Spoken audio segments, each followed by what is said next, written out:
Hey, bienvenue à Inspiration aujourd'hui pour la 29e édition de notre podcast. Isaïe, on a un invité aujourd'hui de qualité. Je suis vraiment content de l'avoir. D'ailleurs, nos 29 invités étaient de qualité, mais on en a un qu'on est bien fiers d'avoir avec nous aujourd'hui. Ouais, on est super content. Puis en plus, tu viens de nous parler de quelqu'un d'un différent aspect du sport. Donc, ça va faire différent. On a bien hâte d'en parler avec notre invité. Avant de commencer, on va vous parler de notre partenaire d'aujourd'hui et de plus de la moitié des épisodes d'Inspiration, Drummond Music, qui nous permet d'avoir un bon audio dans le podcast. Donc, on les remercie. Allez les encourager comme ils nous ont encouragés, nous, quand même pas à nos tout débuts, mais au début de notre parcours. Donc, c'est ça, aller encourager Drummond Music. Yes. Avant de commencer, là, on replogue notre plateforme du plan de match, ce qui est la version écrite d'Inspiration, là, qui se situe au www.inspiration.com. 7 rédacteurs écrivent sur 7 sports différents. Personnellement, j'écris sur le tennis. Isaïe écrit sur le basket.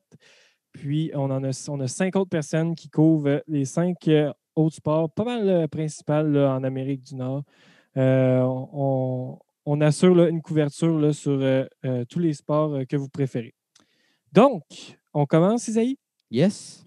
Aujourd'hui, on reçoit quelqu'un qui est peut-être méconnu par certains du grand public. Pour des gens comme Isaïe et moi qui suivent le sport de près, on le connaît très bien. C'est quelqu'un qui est actuellement le descripteur du Rocket de Laval au 91 de sport à Montréal. On le reçoit aujourd'hui au podcast. Anthony Marcotte, bienvenue à Inspiration. Merci, messieurs.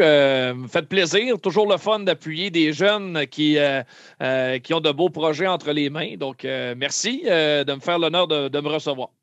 Ben, le plaisir est vraiment pour nous. Comme on t'a expliqué là, avant le podcast, là, le 91.9 a peut-être semé la première graine qui a fait grandir ce podcast-là, là, puis qui est aujourd'hui ce qu'il en est. Donc, c'est sûr que nous, on est toujours reconnaissants. Là. On a reçu Max à l'épisode 12, je crois. Puis, on va continuer de recevoir là, des collaborateurs du 91.9 à n'importe quand. Là, ça va toujours être un plaisir pour nous on trouve ça tellement bien ce que vous faites à la station. Puis, non, c'est vraiment c'est vraiment important que vous soyez là dans le paysage sportif là, des médias, je pense. Oui, merci. D'abord, effectivement, on est une gang de passionnés, ça c'est certain. Je pense que ça paraît en ondes de la part de tous les animateurs, de tous nos collaborateurs. Je pense aussi, je partage ton point de vue au sujet de la place d'une station de radio sportive à Montréal en français. On a vécu avec une épée de Damoclès au-dessus de la tête depuis 2 ans. Il y a eu la vente de la station qui est finalement tombée à l'eau. Puis par la suite, ça a été évidemment la pandémie qui nous a empêchés de voir du sport pendant presque 6 mois. Donc, ça a été un travail colossal de la part de toute l'équipe qui a tenu le fort là, pendant qu'il n'y avait pas de sport en temps réel à se mettre sous la dent.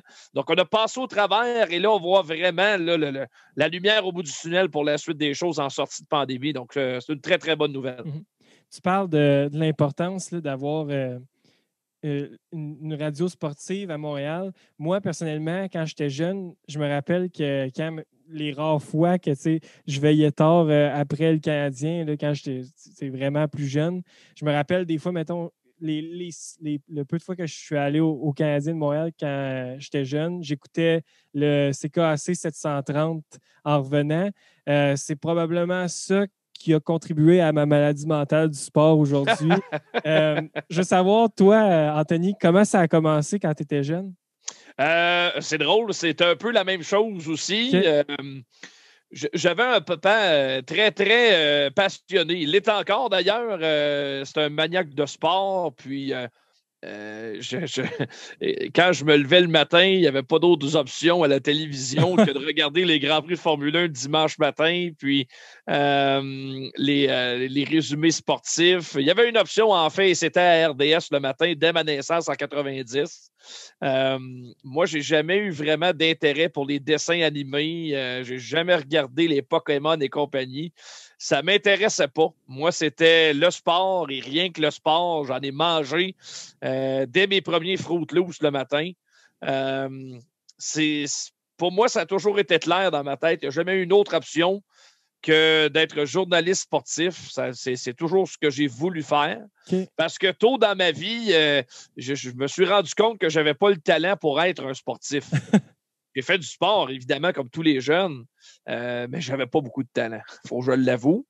J'aimais ça, mais je n'étais peut-être pas prêt à faire tous les sacrifices non plus pour devenir bon et exceller dans le sport. Par contre, les grands athlètes m'intéressaient et oui, le hockey m'a amené à devenir descripteur pour X raisons. On y reviendra plus tard si vous voulez, mais moi, c'était vraiment ce qui me passionnait, c'était les grands athlètes à travers le monde. Puis moi, je voulais les couvrir. Je voulais être le privilégié qui aurait l'occasion de se promener un peu partout dans le monde pour aller les voir à l'œuvre, puis de raconter un peu ce que je vois. Donc, au départ, moi, je me destinais pour écrire. Moi, la passion de l'écriture était très, très forte pour moi.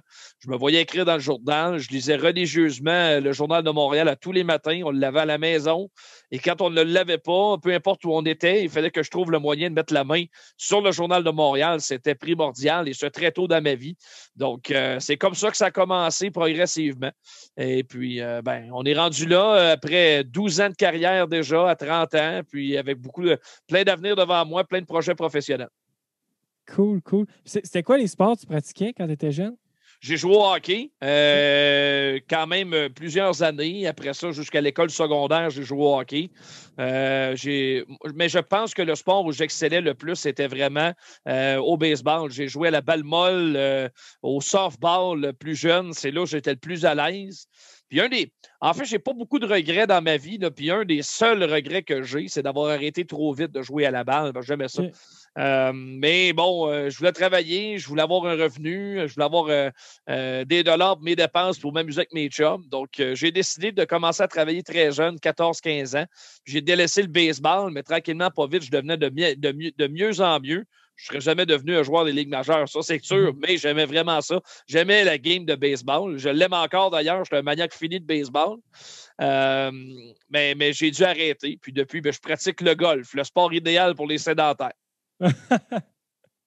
Ben, moi, écoute, moi, le golf, c'est une passion aussi pour moi. Là. J'en joue en ce moment. Le Players a achevé ma patience. Là j'ai juste hâte que ça commence la saison. Aujourd'hui, comme on a mentionné dans l'intro, aujourd'hui, tu es descripteur. Veux-tu nous parler un peu du parcours qui a mené vers être descripteur du Rocket de Laval, ce qui est quand même pas rien, c'est le club école du Canadien de Montréal. OK, bien là, j'annonce à vos auditeurs que le podcast va désormais durer 2 heures parce que c'est une longue histoire. Ben écoute, on est prêt. On est prêt à entendre ça. Mais force à part, c'est quand même une longue réponse à développement à faire. Là. Comme je vous disais tantôt, j'ai toujours voulu être journaliste sportif puis d'assister à de grands événements. Mais j'ai toujours eu une fascination pour ceux qui décrivaient le sport aussi. Donc, en grandissant, moi, j'étais à la maison, je me souviens très bien, que ce soit le Canadien, le baseball, ou je m'amusais à les décrire par-dessus. Souvent, là, je m'amusais à mettre ça sur mute puis commencer à faire le descripteur dans mon salon, puis sans aucune prétention, sans jamais penser un jour avoir la chance de le faire. Puis, à un moment donné, j'ai 16 ans, et puis, moi, j'ai grandi à Victoriaville. Et à un moment donné, les Tigres ont annoncé qu'ils se cherchaient un descripteur pour pourvoir le poste sur le web. C'était désormais obligatoire. Toutes les équipes de la LHJMQ devaient avoir un descripteur pour décrire leur partie locale parce que toutes les parties, à partir de la saison 2006-2007, allaient être présentées sur le web là, via le réseau TELUS qui avait acquis les droits de diffusion de tout ça par le web. Donc, quand ça a sorti, ça a allumé une lumière pour moi. Parce que j'avais un grand ami à moi qui avait un petit peu la même passion pour moi, pour la game de hockey, puis le journalisme sportif, puis pour l'animation sportive aussi. Alors, si bien qu'on s'est présenté comme descripteur et analyste des matchs. Et comme moi, j'étais un grand passionné de hockey, j'assistais à presque toutes les parties des Tigres. J'étais un maniaque, là, vraiment, là, détenteur de billets de saison avec mon père pendant des années. Et puis, je connaissais l'équipe par cœur, je connaissais le hockey junior par cœur. Puis je m'amusais aussi à écrire sur les réseaux sociaux de l'époque, les forums de discussion. où j'avais un personnage là, quand même là, très, très fort sur les forums. Puis je m'amusais à taquiner les partisans adverses. Puis on avait du plaisir là-dessus. Probablement les partisans des Voltigeurs de Drummondville. Entre autres, effectivement. Ce qui est, si tu n'avais pas nous compris. atteint. C'est ça, si tu n'avais pas compris, nous, on est l'autre bord de la rivalité. Exact. Mais dans ces années-là, effectivement, il y avait une grosse rivalité contre Drummondville. Ça avait brassé pas mal. Et comme partisans, on assistait à toutes les parties, que ce soit à Drummond ou à Victo. Donc, à un moment donné, quand le poste de description a été affiché, moi et mon ami Max, on s'est présentés à l'audition. Mais c'est lui qui décrivait et c'est moi qui analysais. Rien ne me destinait d'écrire des matchs. Je trouvais que Max avait plus de bagou que moi. C'est une grande gueule. Je me disais, c'est lui qui doit être le descripteur. Et moi, comme j'ai une connaissance approfondie, le rôle d'analyste me conviendra peut-être un petit peu plus. Mm-hmm. Donc, on se présente à l'audition. Je me souviens encore. Puis d'ailleurs, j'ai tombé tout récemment sur mon audition en tant que tel. On avait décrit une période, un match hors concours des Tigres contre Gatineau à Victoriaville. Puis on arrive là. Et puis, finalement, Max, rapidement, s'est senti un peu mal à l'aise d'écrire les matchs. Il ne l'avait pas pantoute. Okay. Ça ne marchait pas. C'était pas naturel pour lui. Alors, on a inversé les rôles. Subitement, comme ça, on a inversé les rôles. Et tout de suite, je n'étais pas le descripteur à ce moment-là que je suis aujourd'hui, 12 ans plus tard. Mais quand même, je me suis senti immédiatement à l'aise. Et puis, ça a commencé comme ça. Non seulement j'ai été engagé, parce qu'au début, ils voulaient avoir 2 duos pour des questions d'horaire, pour que ça convienne à tous, parce qu'il n'y avait pas une bonne enveloppe budgétaire à offrir. Ouais. C'était une bagatelle qu'ils donnaient par match. On ne le faisait pas pour l'argent, on le faisait pour la passion du sport et l'expérience de le faire. Donc, c'est ça qui est arrivé. J'ai obtenu le poste, mais j'ai tellement frappé un coup de circuit qu'ils m'ont dit, si tu es à l'aise, on te donne le poste au complet pour tous les matchs locaux. Puis là, moi, je leur ai répondu, tant qu'à ça, le reste du temps, je vais me déplacer moi-même sur la route à mes frais pour en faire un peu plus. Donc, ça a commencé comme ça. J'ai fait tous les matchs locaux et moi et mon chum Max, les matchs à Drummond, les matchs à Shawinigan, les matchs à Québec, on se déplaçait nous-mêmes en voiture pour $0. Alors, on allait dans les arénas. Puis, à un moment donné, à la fin de l'année, Jérôme Maisonero, qui était directeur général des Tigres à l'époque, nous a dit, on va vous récompenser, les gars, puis ça vous tente, on fait un voyage aller-retour à Gatineau. Fait que venez-vous avec nous autres, puis vous allez faire le voyage avec l'autobus des Tigres. Fait que là, moi, tout enchanté, kid, 16 ans, plein d'espoir. J'embarque dans l'autobus, puis je me souviens comme si c'était hier, quel souvenir. Il nous avait assis en plein, le premier banc en avant dans l'autobus. Habituellement, c'est pas ça. Là. C'est toujours le thérapeute ou le gérant de l'équipement ou même l'entraîneur-chef ou le directeur général. Mais non, les 2 petits culs descripteurs restent en avant sur la première banquette en avant. Donc, on est monté à Gatineau. Je n'ai pas dit un mot en montant, puis en descendant, j'étais tellement intimidé parce que j'étais plus jeune que n'importe qui dans l'autobus. Il n'y avait pas personne plus jeune que moi. Mais quelle expérience quand même. On était allé à Gatineau. Je ne me souviens pas du résultat, mais ça a été vraiment enrichissant. Ça a été mon premier match sur la route avec l'autobus. Donc, et par la suite, entre-temps, moi, j'étais en secondaire 5 à Victoriaville. Puis, moi, j'avais eu la piqûre et je convoitais vraiment des études en journalisme depuis longtemps. Et là, le rôle de descripteur m'avait un petit peu bousculé. Je me disais, peut-être que je reste à Victo, je fais 2 années du cégep et après je m'en vais à l'université. Puis, je continue par la bande à faire les Tigres à temps partiel. Sauf que j'avais envoyé quand même ma demande d'application à Jonquière en art et technologie des médias. Puis, j'ai été accepté.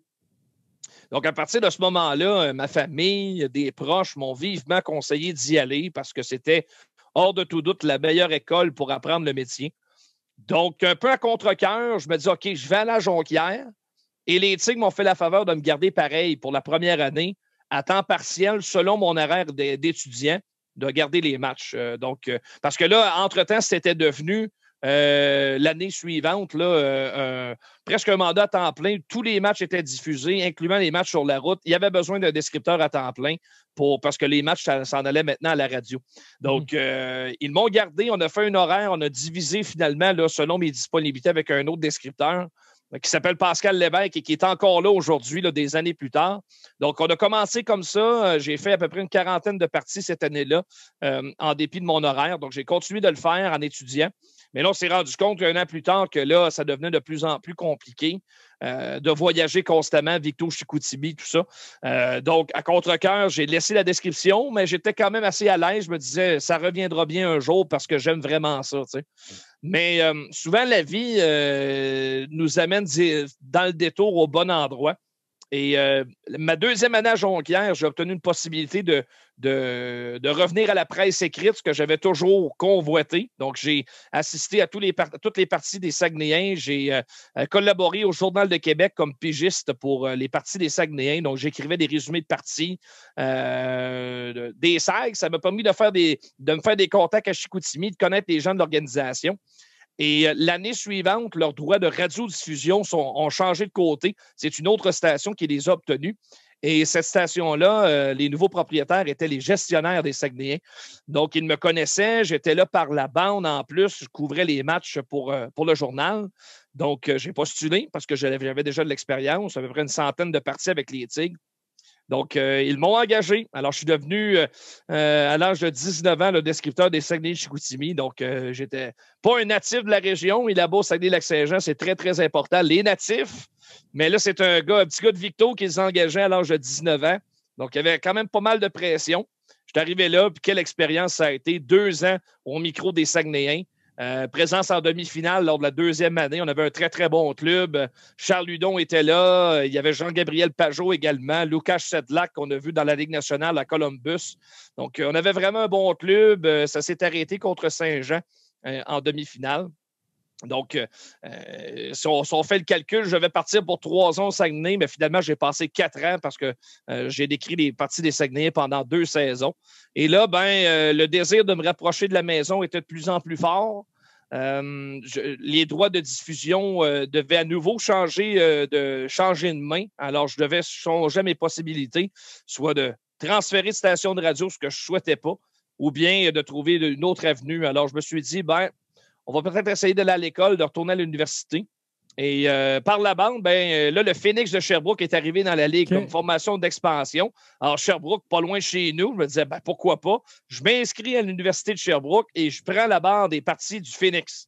C'est pas tout à fait ça ce qui s'est passé parce que j'ai été refusé à l'université pour une raison que j'en ai aucune espèce d'idée. Ça aurait dû être accepté immédiatement parce qu'il y avait une entente conjointe entre Jonquière et l'Université de Sherbrooke. Finalement, j'ai pas été accepté, puis je comprends pas encore aujourd'hui. Ça n'a rien changé parce que j'ai obtenu le poste quand même à Sherbrooke. J'ai été engagé par Énergie là-bas et j'ai passé les 2 premières années du Phoenix au micro. Deuxième année, là, écoute, c'était pas très, très payant. J'avais de la misère à gagner ma vie à temps plein. Donc, là, je me suis dit, là, il faut jouer tout pour le tout. Il y a TVA Sport, ils viennent d'acquérir les droits de diffusion de la Ligue nationale. Donc, moi, grand rêveur, je me dis, ils ont besoin d'un descripteur. Alors, il y a peut-être là des possibilités de monter les échelons. Alors, j'ai postulé à TVA Sport. Je n'ai rien envoyé à RDS, c'est à TVA Sport que je trouvais qu'il y avait le plus de possibilités d'avancement pour faire ce que j'aimais, d'écrire des parties. Alors, j'ai postulé, on a fait un beau CV là, très original et finalement, j'ai obtenu un meeting, un rendez-vous là-bas, réunion. Ils m'engagent, ils me disent, là, tu vas monter les échelons dans l'entreprise, donc on t'engage comme rédacteur-monteur à temps partiel. Donc, un rédacteur-monteur, là, ça fait des montages de faits saillants sportifs pour les bulletins de nouvelles, grosso modo. Donc, c'est ce que j'ai fait. Ils m'ont engagé à temps partiel. J'ai pu finir ma saison du Phoenix, ma deuxième année là-bas. Et là, je mettais vraiment en veilleuse là, mon rôle de descripteur. Je m'en allais à TVA Sport, vraiment la tête en paix. J'arrive là-bas, et souvent, la vie est bien faite. Encore une fois, on est rendu au mois d'août. Fin août, je fais déjà quelques mois que je travaille à TVA. Tout va bien. Je me suis trouvé un condo sur la Rive-Sud à Montréal. Je suis bien installé. Finalement, j'ai un appel de l'organisation de l'Armada de Blainville-Boisbriand. Joël Bouchard souhaite m'avoir comme descripteur de l'équipe. Il s'est chicané avec celui qui était là, puis il me connaissait bien parce que ça faisait déjà quelques années. Comment qu'on peut faire pour chicaner avec le descripteur? Ben, je veux dire, des fois, le descripteur il travaille un peu pour l'équipe, puis il doit être un petit peu le visage de ton organisation. Et les propos en ondes sont très, très importants. Tu ne peux pas l'échapper au micro quand tu décris une équipe de hockey. Donc, moi, je pense qu'il y a un peu de ça en arrière de la querelle en tant que telle. Ils cherchaient une nouvelle voix, une voix plus jeune pour décrire leur partie. Et Joël appréciait mon travail. On avait une bonne relation ensemble. Et finalement, il m'engage pour faire toutes les parties. Et c'est à partir de ce moment-là que là, j'ai commencé à vraiment, de façon régulière, à décrire des parties tout seul. Je l'avais fait quand même quelques fois avant, mais j'étais surtout en duo lorsque je faisais des parties à la radio. Sauf que là, pour l'Armada, faute de budget, ils m'ont offert justement de faire tous les matchs locaux tout seul. Alors, j'ai accepté et je me suis retrouvé justement au micro de l'Armada pour les parties sur le web. 2 premières saisons, beaucoup de plaisir et je travaille en même temps par la bande avec TVA. Ils me libèrent pour aller faire les matchs. C'est dans la même famille. Donc, c'est un mariage de raison, si on veut. Donc, tant mieux. Moi, je continue de me développer comme descripteur. Puis, j'attends d'avoir l'opportunité à la télé parce que j'étais là pour ça. C'est ce que je souhaitais. Mais jamais ils m'ont essayé. Ma TV ne m'a pas essayé non plus. J'attendais. Et à un moment donné, coup du sort, et ça c'est vrai, là, je vous le dis, là. Je suis à la maison, je reçois un coup de fil de la part de Mario Marois, qui est le président des opérations de l'Armada. Le lendemain, je pars au Mexique avec ma blonde pour un petit voyage dans le sud. Il n'y a rien qui m'indique que je vais avoir un tel appel juste avant de partir. Alors, il m'appelle, il me dit « Hey, Anthony, on vient de régler une entente avec le 91.9 Sport pour la diffusion de toutes nos parties locales la saison prochaine. » Fait que là, dans ma tête, je me dis, ça y est, je suis mort. Ils m'annoncent qu'ils me mettent dehors parce que 91.9, c'est une station de radio sportive. Ils vont avoir leur propre descripteur. Mais ce n'est pas ce qui est arrivé. L'Armada, en signant, il dit, nous autres, par contre, la seule chose qu'on vous demande, c'est qu'on amène notre propre descripteur, puis c'est Anthony Marcotte qu'on veut pour décrire nos matchs. Wow. Alors, Mario Marois me dit, regarde, es-tu à l'aise de devenir descripteur de l'équipe au même salaire qu'on t'offrait l'an passé, qui sera payé par la station de radio, parce qu'on a insisté pour que tu le sois. Ben là, j'ai dit, parfait. Moi, si ça ne change absolument rien avec TVA Sport, qui sont à l'aise à ce que les matchs soient maintenant à la radio, ben let's do it. Donc, c'est ce qu'on a fait. Alors, le lendemain, tout excité. Yes, c'est incroyable. Je me retrouve à la radio à Montréal pour décrire du hockey. Alors, go au Mexique. Et là, je suis sur le bord de la piscine. Il fait 35, bien évaché sur le bord de la piscine avec ma blonde. Et là, je trouve le moyen d'avoir du Wi-Fi pour me brancher sur l'application mobile de la station pour écouter la grande annonce. Alors, beaucoup de flafla, tu sais, vous savez comment ça fonctionne, une annonce. Puis là, Joël Bouchard, Mario Marois sont en studio au 91.9. La grosse affaire, Jean-Charles Lajoie au micro. Là, on annonce le premier partnership radio du 91.9 avec une concession sportive pour la description des matchs. Alors, c'est comme ça que ça a commencé. Il m'annonce, puis à ce moment-là, je ne connais pas Raphaël Doucet du tout. On ne se connaît pas, on ne s'est jamais rencontrés. J'ai aucune idée de ce qu'il a l'air ou quoi que ce soit, quel genre de personnalité il a. Et on annonce à la radio, ben, le nouveau duo, ce sera Anthony Marcotte puis Raphaël Doucet, 2 gars dynamiques. Ça va faire un bon broadcast, puis la grosse affaire, puis bien du crémage sur le gâteau. Fait que là, moi, je suis là au Mexique, puis j'écoute ça. Je ne peux pas leur parler. Ils auraient aimé ça me présenter, ils ne me connaissaient pas. Donc, mais je ne pouvais pas parce que j'étais déjà rendu au Mexique. Donc, je reviens du voyage et là, c'est dans les semaines juste avant le début de la saison. J'ai rencontré Raphaël la veille de notre premier match ensemble. On ne se connaissait pas. Lui, il a des enfants. Il a 3 jeunes enfants à la maison. C'est compliqué. Et on se rencontre au Boston Pizza Sainte-Julie. Puis, bon, regarde. Comme dans tous les grands marchés. Ça commence tout là au Boston Pizza. C'est ça, toujours au Boston Pizza. Et là, on s'est rencontrés. Bon, parfait, regarde, moi, je travaille de même, puis tout ça. Alors, là est née une belle association parce que la saison a commencé. L'Armada avait un fichu de bon club. Un très, très bon club de hockey. Je ne me souviens pas combien de parties ont perdu cette année-là, mais ce n'est pas arrivé souvent. Alors, ça a été une super belle aventure parce que l'Armada avait un très bon club. Ils se sont rendus jusqu'en finale et on a eu l'occasion, le Raphaël et moi, d'analyser, de décrire ça toute l'année. Et pendant l'année, ben, c'est là que le Rocket de Laval a été confirmé pour s'amener à Laval et que toutes les parties, incluant celles sur la route, allaient être présentées au 91 de sport. Donc, mais à ce moment-là, il règle le partnership, mais il n'annonce pas qui sera le duo pour décrire les matchs. Alors, évidemment, moi, je vois ça comme une super opportunité. Je désire cet emploi-là, même si je suis encore à TVA Sport à temps plein, maintenant permanent avec TVA. Moi, je me vois très bien obtenir le rôle et Raphaël aussi. Alors, ce qui nous a aidés, c'est que l'Armada a une très belle équipe. Il y avait un buzz en ville jusqu'en finale, mais ce n'est qu'après tout ça, à la fin de l'année, qu'on s'est assis avec nos patrons du 91-9. On a reçu chacun nos offres pour devenir descripteurs et analystes à temps plein.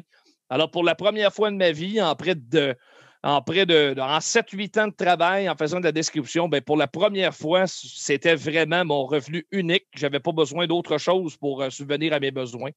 Alors, c'est comme ça que je suis devenu descripteur du Rocket. Après plusieurs années d'efforts à me développer dans le junior, à travailler pour 4 équipes différentes.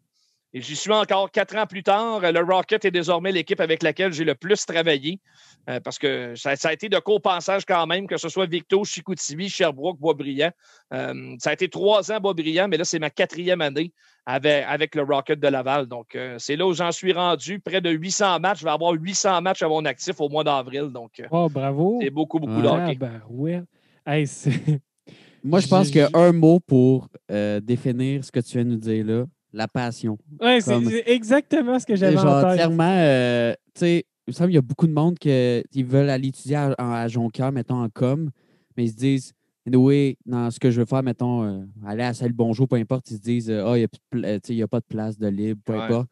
Mais, tu sais, dans ce que tu viens de dire là, toi, tu t'es pas découragé, puis tu y allais juste pour la passion de, tu sais, tu dis à Sherbrooke, tu n'avais pas nécessairement le revenu, tu sais, à vivre avec ça, mais pour vrai, là, ben, tu fais bien de le dire, Sherbrooke, tu n'avais pas le revenu. C'est pas compliqué, là, Isaïe. Quand on m'a engagé, j'étais à temps plein à Chicoutimi. J'ai travaillé comme journaliste à la station qui m'employait, plus les Saguenayens. Mais quand ils m'ont engagé, ils m'ont dit, regarde, tu t'en viens, mais on a une enveloppe de 13 000 $ pour l'année. Moi, j'ai signé pour 13 000 $. Parce que 13 000 $, quand tu as un appartement à payer, c'est pas riche. Non. J'étais chanceux parce que j'ai été capable de grappiller autour, puis j'avais un papa qui m'aidait financièrement parce que la passion, ça a ses limites à un moment donné. Il faut que tu manges aussi. Là. Ben oui. Mais j'y suis allé et je ne l'ai jamais regretté parce que plusieurs années plus tard, c'est là où je suis rendu. Caroline. C'est le fun. C'est le fun d'entendre ça. J'espère. Si on a juste un jeune qui nous écoute et que ça peut inspirer. C'est beau avec le jeu de mots, avec le podcast, là, mais si ça peut inspirer à pousser un peu, là, je trouve ça super inspirant, Anthony. Dans ce métier-là, il n'y a pas de secret. Je veux dire, oui, ça prend le désir, ça prend du travail, mais tu l'as dit, c'est la passion. Si tu n'es pas prêt à faire les sacrifices pour avancer, tu ne réussiras pas. C'est pas rien ne va t'être offert sur un plateau d'argent. Même si j'avais plus de 500 matchs dans le junior majeur et que j'étais unanimement apprécié partout où je passais, TVA Sport ne m'a jamais offert l'opportunité de faire du micro, alors que j'étais là pourtant dans l'entreprise. Je pense encore que j'aurais probablement dû obtenir cette opportunité-là. Je ne l'ai jamais eu encore à ce jour, près de 800 matchs plus tard. Puis je l'ai encore en tête, puis un jour, ça va arriver, probablement, je le souhaite. Mais c'est souvent, tu vis des déceptions, puis ça m'est arrivé. J'en aurais plusieurs à vous raconter. Mais à un moment donné, c'est que les obstacles sur la route, peu importe le métier qu'on pratique, ça a ses avantages et ses inconvénients. Puis le métier sur lequel je travaille, il y a peu d'élus et il y a souvent des gens qui sont capables de te planter des couteaux dans le dos pour t'empêcher d'avancer de temps en temps. C'est coupe-gorge de temps en temps, ce milieu-là. Quand tu dis, qu'il faut que tu sois prêt à faire les sacrifices, c'est ça, c'est que si tu n'es pas prêt à les faire, il y a quelqu'un d'autre qui va être prêt à les faire, ces sacrifices. Ben oui, c'est sûr. Puis, tu parles de... C'est que... Je sais pas où je m'en allais avec ça, dans le sens que tu dis que tu as 800 matchs, que tu aurais dû avoir... tu penses qu'un jour, tu aurais dû avoir une opportunité ou tu espères en avoir une. C'est quoi ton plus grand rêve professionnel comme descripteur? Moi, c'est drôle, mais... Ce que j'ai toujours convoité, moi, j'ai une famille qui était vraiment divisée entre le Canadien et les Nordiques. Mon père était un Nordique, mon grand-père est un fervent Canadien. Ah, Il a été enterré dans un chandail du Canadien, dans une tombe rouge et bleue. Ça vous donne une idée à quel point mon grand-père Robert est un maniaque fini du Canadien. Dieu est son âme. Ça me donne Mon des père, idées. lui, c'était complètement l'inverse. C'est un fervent des Nordiques de Québec. Alors, moi, j'ai toujours suivi. Je me souviens avoir assisté très jeune à une partie des Nordiques au Colisée. Et mon père a toujours été un ardent partisan. Puis quand le club a quitté pour le Colorado, j'ai continué de suivre l'Avalanche. C'est devenu mon club jusqu'à la retraite de Joe Sakic et de Patrick Roy par la bande. J'ai suivi là, vraiment là, du milieu des années 90 au milieu des années 2000 de très, très près l'Avalanche, les 2 Coupes Stanley que cette équipe-là a gagnées. Et moi, je me suis dit un jour, quand les Nordiques de Québec vont revenir, ben j'aimerais avoir la chance de décrire les Nordiques. Okay. Et j'y croyais de plus en plus il y a 5 ans, alors qu'il y avait vraiment un momentum pour le retour des Nordiques. Je me disais, là, ça va bien. Je fais du hockey junior, puis je regarde ça de près. Puis et là, je me dis, bon, là, ouais, mais là, la Ligue américaine arrive, là, tu es vraiment dans l'antichambre de la Ligue nationale. Tu sais, tu fais de la radio, tu fais de la description plus de 75 fois par année, plus les séries, c'est presque 100 matchs par année à la radio. Et tu ne peux pas être plus proche que ça. Là. Mm-hmm. Alors, je me disais, si les Nordiques arrivent, ben, le CV, il va partir rapidement à Québec. Peu importe la station de radio qui va obtenir les droits de diffusion, ben, les Nordiques, je désire ça. Maintenant, ben là, je pense qu'ils seront plus loin que jamais de Québec. On ne sait pas, peut-être que la pandémie va faire changer les choses, mais pour l'instant, disons que ce rêve-là est un petit peu hors de portée. Alors, je continue de faire ce que j'aime. On verra. Ça demeure du hockey professionnel. J'adore ça. On demeure très proche, mais il y a peu d'élus. Hein, puis, pour décrire du hockey en français, ben, il n'y a rien qu'une option. Et cette option-là, ça s'appelle le Canadien de Montréal. Puis, est-ce que c'est quelque chose que tu convoites? Ben, c'est sûr. Tu ne peux pas cracher sur la chance de décrire le Canadien. Il y en a seulement 2 qui gagnent leur vie à temps plein en décrivant le Canadien. C'est Pierre Roud et c'est Martin McGuire. Il y a Félix Séguin qui en fait le samedi, mais il fait surtout des parties de la Ligue nationale à TVA Sport. Je veux dire, il y en a 2. Combien de petits gars aimeraient ça, avoir la place à Pierre Roud et à Martin McGuire présentement? Il y en a des centaines. Et à chaque fois qu'on me pose cette question-là, je réponds toujours la même chose parce que je la réponds surtout pour moi-même au lieu de la répondre pour ceux qui me la posent. C'est que si jamais ça n'arrive pas, je ne peux pas être déçu parce qu'il y a juste 2 possibilités. Il n'y en a pas 50, il y en a 2. Alors, si ça n'arrive pas pour moi, c'est parce que je n'étais juste pas dû, puis c'est tout. S'il y a d'autres choses qui arrivent, c'est parce que c'est ce que la vie va avoir choisi pour moi. Je peux pas rester ici à vous parler, puis un jour, le Canadien, ouais, mais ça se peut que non. C'est comme ça qu'il faut aborder les choses dans la vie, je pense. Tu as raison. Je suis curieux de savoir, c'est quoi la plus grande qualité d'un descripteur? La plus grande qualité d'un descripteur, ben, il y a plusieurs facettes. Ça peut être sa personnalité, ça peut être de la manière qu'il décrit les choses, son timbre de voix. Pour moi, ça, c'est très important.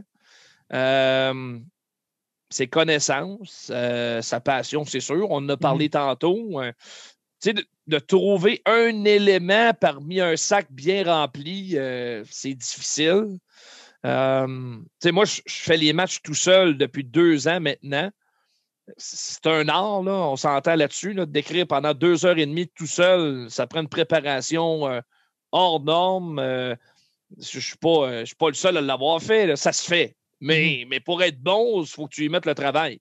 Parce que tu n'as pas personne sur qui t'épauler quand ça fait le pas un soir donné. Là, parce qu'on a tous nos périodes plus difficiles. Puis de temps en temps, tu n'es pas en forme, puis tu as 2h30 à remplir, puis tu veux être le meilleur possible. Des fois, tu n'es tout simplement pas capable de suivre. Mais la principale qualité, ça va revenir bien plate à dire, là, mais la passion. Hein, ça là, c'est des agréments. Là. Pensez-vous que c'est le fun de revenir à 4 heures du matin quand il fait moins 35 le soir en février? Pas tout le temps. Ça magane, pareil, une saison de hockey. Puis je ne mets même pas les patins. Puis à la fin de l'année, je suis magané. Puis je pense juste à m'en aller dans le sud, les 2 pieds sur le pouf, dans le sable. Donc, c'est les joueurs, imaginez-vous le sacrifice, puis les efforts que ça prend, puis les blessures. Moi, je fais juste décrire les matchs. Puis à la fin de la saison, je déplains mon casse. Colin. Ah, mais c'est le fun. Je me rappelle une fois je pense que c'est sur Twitter, tu avais mis une vidéo de toi qui escaladait. Ben, qui escaladait, on dirait que ça a l'air un peu ce que c'est, là, mais qui montait les marches vers la passerelle. Je pense, c'est-tu à Hartford? J'en ai fait 2. Il y en a un à Hartford, mais celui dont tu fais référence, c'est à Syracuse. OK. Hartford, ce qu'il y avait de spécial, c'est que la passerelle est en fait sur ce qu'on appelle le catwalk de l'amphithéâtre, l'ancien Civic Center où les Whalers d'Hartford ont joué dans la Ligue nationale. Pour une raison que j'ignore, pour les parties de la Ligue américaine, dorénavant, on utilise le catwalk en haut plutôt que la vraie galerie de princes de l'édifice qui est rendu condamné. C'est rendu, là, c'est une vraie catastrophe, là, cet édifice-là, tellement que c'est laissé à l'abandon. Donc ça n'existe plus. On n'est pas vraiment sur la passerelle, c'est vraiment là, sur la passerelle supérieure de l'édifice. Donc, c'est extrêmement haut. Mais ce qu'il y a de particulier, c'est que quand on s'en va à notre endroit pour décrire, ça shake. OK. Et là je ne sais pas trop combien de pieds dans les airs. Là, ça ferait quasiment des longues vues pour décrire le match. Et ça shake. Et le building, c'est vieux comme la terre. Alors, c'est ça qui est impressionnant sur la vidéo à Hartford. Mais celui de Syracuse, c'est que c'est un édifice qui contient à peu près 10 000 spectateurs. Et c'est mal fait, là. C'est épouvantable. C'est vraiment terrible comme endroit. C'est mal foutu. Tu montes les escaliers, c'est à pic. Tu es essoufflé quand tu arrives en haut. Puis la passerelle, c'est large. Elle a 2 pieds de large à peu près.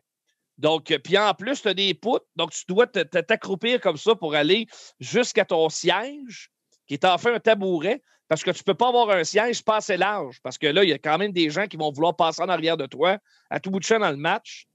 C'est terrible. Syracuse, là, c'est le pire endroit jamais vu pour décrire des matchs de hockey. J'ai jamais vu ça. Puis là, bonne nouvelle, quasiment la pandémie, je n'ai pas y aller cette année. Parce qu'à chaque fois que je me déplaçais à Syracuse, c'était devenu le running gag parce que tout le monde le savait dans l'autobus.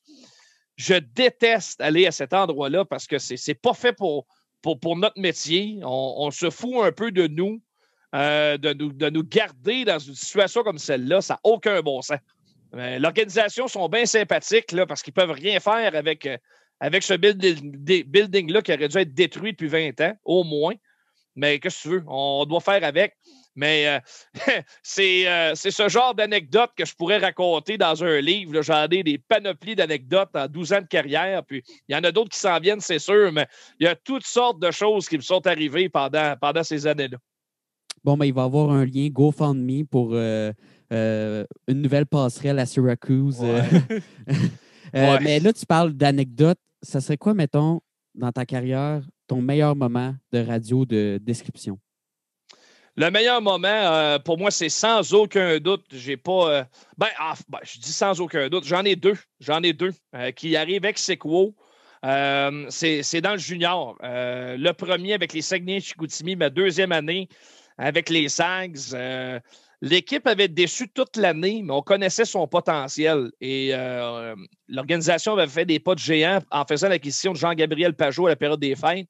C'était le joueur le plus convoité sur le marché. C'était un joueur de premier plan. Ça avait coûté très cher le sortir de Gatineau, où c'était un joueur local en plus. Donc, il arrive à Chicoutimi, puis l'équipe, pour toutes sortes de raisons, connaît des ratés après les fêtes, pas capable d'aligner les bonnes performances, mais pourtant, le potentiel était là. C'est une équipe à maturité, bonne en avant, bonne en défense, bonne devant le filet. Elle rentre dans les séries 8e au classement général, et c'est vraiment le classement 1 contre 16, 2 contre 15, et ainsi de suite. Ouais. Donc, c'était vraiment la série du milieu du classement. Et Chicoutimi affrontait Batters au premier tour. Ce qui est arrivé cette année-là, c'est qu'il n'y avait aucune parité dans le junior majeur. Tu avais les bons et les pas bons. Et en première ronde des séries, les 7 premières séries se sont réglées en 4 au premier tour. La seule... ça me dit quoi cette année-là? 2012. Et cette année-là, c'est ça, les 7 premières séries en 4. Facile. C'est Varlop par-dessus Varlop.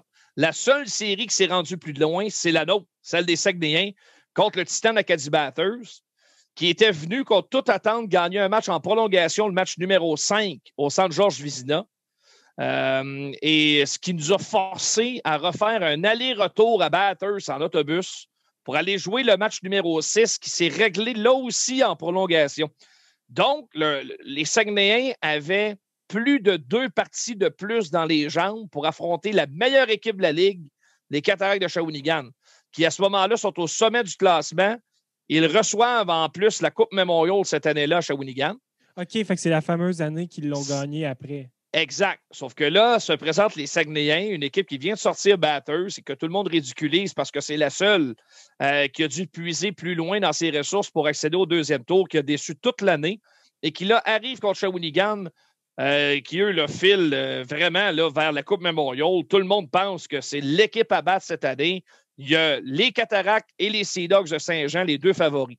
On arrive dans la série et là, on demande, les gens du quotidien du Saguenay, le journal local, demande aux gens qui couvraient les Saguenayens de près de se commettre en faisant des prédictions. Alors moi, je me souviens très bien, la prédiction que je fais dans le journal, j'écris « Les Cataractes vont gagner, mais vous allez voir que les Saguenayens vont vendre chaudement leur peau. Ça va se finir en 6. » Et quand on a pris la direction de Shawinigan la veille de la série, j'entre dans l'autobus. Puis là, j'accoste Jean-Gabriel Pajot, puis je lui souhaite bonne chance pour la série, tout bonnement. T'sais. Puis lui de me répondre, justement, le jour où tu vas croire en nous autres, va finir, m'a te répondre. Fait que d'ici là, tu ne m'adresses plus la parole jusqu'à ce qu'on les batte dans les séries. Oh my God. Mais coquille, bête de même. Jean-Gabriel. Bête de même. Tu crois pas en nous autres, tu devrais gêner de t'asseoir dans l'autobus. Puis là, il est parti à rire. Il en mettait plus que le client demande. Mais la table était mise, puis c'est organisé pour qu'il y a plusieurs de ses coéquipiers qui l'entendent dans l'autobus. Mais t'avais quel âge, Anthony, à ce là, j'ai 20 ans. J'ai 20 ans à ce moment-là. 20 ans, mais lui, il avait 19. Il avait 19. On a à peu près le même âge. Mais quand même, se faire dire ça par un gars de ton âge... Ouais, mais tu sais, c'était pas... Je comprenais ce qu'il voulait faire, puis lui, c'était un peu du leadership. Il voulait montrer à tout le monde que lui, il y croyait. Puis je savais pertinemment, en plus, qu'il avait le pied fracturé. Ça, ce que les gens ne savaient pas, c'est que Pajot s'était cassé le pied en fin de saison. Là. Je pense que c'est l'avant-dernier ou le dernier match de saison. Il avait reçu un tir sur le pied. Et puis, il n'avait pas joué les 4 premiers matchs de la série contre Batters. Il était revenu sur une jambe pour aider l'équipe à gagner. Quand on est arrivé à Shawinigan, moi, je sais très bien qui est blessé. Tout le monde le sait dans l'équipe. Mais on essaie de tenir son mort et de dire que tout est correct, mais ce n'est pas le cas. Et moi, c'est pour ça que moi, Pajot, quand on me parle de Jean-Gabriel Pajot, ça vient me chercher un peu parce que c'est un vrai de vrai. Et cette journée-là me l'a prouvé devant tout le monde, dans l'autobus. Les autres descripteurs, toi, tu ne crois pas en nous autres, puis on va te le montrer à la fin de la série. La série commence. Le lendemain, on est à Shawinigan. Tout le monde pense que ça va être une varlope, que les Saguenayens ne feront pas le poids. Ça commence, le match est serré, puis à un moment donné, les Cataractes mettent ça en deuxième vitesse. Troisième période, 4-3, 5-3, 6-3. C'est 6-3 Shawinigan, il reste 8 minutes à jouer. C'est fini, c'est terminé. Jusqu'à temps que Pajot décide de prendre le match en main. Il a participé au 4e but des Saguenayens, 6-4. Après ça, on a marqué un 5e. Un 6e pour forcer la prolongation, alors qu'on a retiré le gardien de but. Ça s'en va en prolongation. Et qui a marqué le but gagnant pour remporter le match 7-6? C'est Jean-Gabriel Pajot.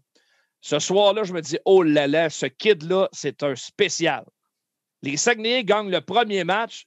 C'est un match extraordinaire. J'ai gardé le montage des faits saillants de ce match-là. L'émotion que j'ai au micro, ça n'a aucun bon sens. Je capote. Je veux dire, ça n'a aucun bon sens ce qui vient de se passer là. Je trouve ça miraculeux.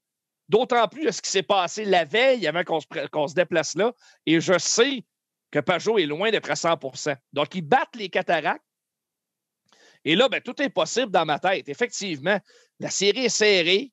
Et finalement, Shawinigan mène la série 3-2 à l'approche du match numéro 6 à Chicoutimi. Les Saguenayens jouent un match sans bavure, gagnent la rencontre, forcent la tenue d'un match numéro 7 le mardi à Shawinigan. Donc, même scénario, la veille, on arrive dans l'autobus, on descend. Et là, je chantais dans l'autobus une confiance. Ça y est, on va battre Shawinigan. Là, on arrive là, parce que je parle au on, parce que je faisais tellement partie de l'équipe cette année-là. Il y avait tellement une ambiance spéciale. Mais Jean-Gabriel, direct, pourtant, tu n'y croyais pas. Oui, exact. Mais là, j'y croyais plus que jamais. on arrive à Shawinigan et là, toute la pression du monde est sur les épaules des Cataractes. Ils reçoivent la Coupe Memorial. Pour eux, ce serait une catastrophe d'échapper la série parce que là, on est à 40 jours de la Coupe Memorial. C'est loin, là. Tu ne peux pas perdre le match, surtout pas à domicile. Tous les billets sont vendus. La table est mise pour le 7e match. La veille, on vient d'arriver en autobus et moi, je suis avec les collègues du quotidien puis de Radio-Canada du Saguenay qui avaient fait aussi le voyage. Et là, vient nous rejoindre mon ami Jonathan Roberge qui couvre la série pour le compte de TVA. Il est maintenant à Radio-Canada aujourd'hui, mon ami Joe. Ça fait longtemps que je ne l'ai pas vu. Puis, il vient nous voir dans la chambre d'hôtel dans le temps où on avait le droit de se réunir dans des chambres d'hôtel. Tu sais, dans une époque, là. Oui, l'époque. Après une soirée quand même assez bien arrosée, quelques petites bières dans la chambre d'hôtel du gouverneur de Shawinigan, mais à un moment donné, mon Joe, fin de soirée, juste avant de partir, il nous dit, là, demain, je vous avertis, là, si vous pensez parler à des joueurs des Cataractes, il n'y aura personne qui va être rendu disponible aux médias. Là, comment ça? Ah non, c'est une stratégie d'équipe. Ils nous ont déjà annoncé ça hier, là, que de ne pas déranger les joueurs des Cataractes la journée du match. Ils veulent se concentrer sur le 7e match. Fait que là, moi, je me dis, Joe, c'est un règlement de la Ligue. Ils n'ont pas le choix. Je veux dire, c'est un 7e match. On est des membres des médias. Ils veulent une bonne couverture. Ils veulent qu'on parle d'eux autres. Là, c'est un match très attendu. Je m'excuse, mais demain, moi, je demande à parler au gardien Girard. Je veux parler à Michael Bournival. Je veux parler à tous les joueurs vedettes du club. C'est pas compliqué, c'est un règlement de la Ligue. Ah ouais, tu penses? Voyons, Joe. Toute l'année, ça avait brassé entre Joe Roberge puis l'organisation, Éric Veilleux, le coach, et le DG Martin Mondou. Parce que pour toutes sortes de raisons, les Cataractes, il y avait de la pression cette année-là. C'est une organisation que j'adore, c'est du bon monde, mais on est en série. Alors, moi, j'arrive là, si je peux aider les Saguenayens à gagner, je vais le faire. Alors, je me dis, ça y est, là, j'ai la chance de créer un peu de bisbille pour avoir un rôle si jamais on gagne le match. Fait que là, le lendemain matin, j'ai le couteau entre les dents. La pratique est censée commencer à 10 h. La journaliste Katia Germain de Radio-Canada de Chicoutimi est là. On arrive à l'aréna. Elle nous dit là, les gars, je viens d'arriver, puis les gars des Cataractes sont déjà sortis de la glace. Ce qui est arrivé, c'est qu'Éric Veilleux n'avait pas dit à tout le monde, il avait devancé l'entraînement matinal pour abrier les joueurs en sachant que les médias arriveraient après. Donc, les joueurs étaient déjà partis lorsqu'on est arrivé. Fait que là, moi, déçu, je me dis, bon, ça y est, je viens de perdre ma chance. Mais là, Joe Robert, je ne l'entends pas comme ça parce que lui, j'ai mis ça dans la tête la veille. Lui, il couvre les Cataractes, mais lui, il veut avoir une clip dans son bulletin de nouvelles à 5 h. Il veut avoir au moins Michael Bournival, le capitaine, ou peu importe. Fait que finalement, c'est lui. Je n'ai pas eu affaire à rien. Là, Éric Veilleux se présente. Là, avant d'ouvrir les caméras et les micros, Joe Robert, j'ai dit, qu'est-ce qui se passe ce matin, Éric? On peut-tu parler à un tel? Ah, dis donc, on vous l'a dit hier. Les gars ne sont pas disponibles, ils ont des examens. Ben oui, ils ont des examens. La journée d'un 7e match, veux-tu me niaiser, tu sais? Fait que là, moi, écoute, je trouve ça complètement stupide, mais je laisse aller mon Joe au bat. Vas-y. Là, finalement, là, ça marche pas de même, Éric. Puis, Fait que là, les deux commencent à se pogner un peu. C'était pas la première fois que ça arrivait dans l'année. Fait que là, il dit, garde, c'est pas de ma décision, ça vient de Martin Mondou. Voulez-vous qu'il vienne vous parler? Fait que là, Joe Roberge, puis là, OK, elle fait, amène-nous Martin. Martin arrive. Les caméras sont fermées. Les micros aussi. Il arrive là, les gars, là, vous allez crisser patience. À mon club à matin, une coupe de sac à travers, puis ci, puis ça, puis garde, c'est le 7e match à soir, qu'est-ce que vous voulez? Puis, regarde, ils ont donné de la pression, mais on veut gagner à la game, Fait que là, il durcit le ton un peu. Fait que là, Joe Robert, je baisse le ton. Tu sais, OK, Martin, garde, ramène-nous Éric, puis on va faire une entrevue avec Éric à la place. Fait que Martin Mondou tourne les talons, puis il est en esti, puis il se retourne dans le vestiaire. Fait que là, Veilleux ressort. Là, il pense, lui, à se présenter devant les médias que là, la situation est claire, qu'elle a été bien expliquée par son DG, par son boss. Il ne s'attend pas à la question. Là, les besoins d'usage, on parle avec Éric. Moi, j'ai le tape demain. Mon Joe Roberge, à la fin de la disponibilité de Veilleux, arrive avec la question. Je me souviendrai toujours. Il dit, bon, Éric, avec tout ce qui s'est dit ce matin, pour les besoins de la cause, j'aimerais que tu nous expliques comment ça se fait qu'aucun de tes joueurs n'ont été disponibles aux médias ce matin.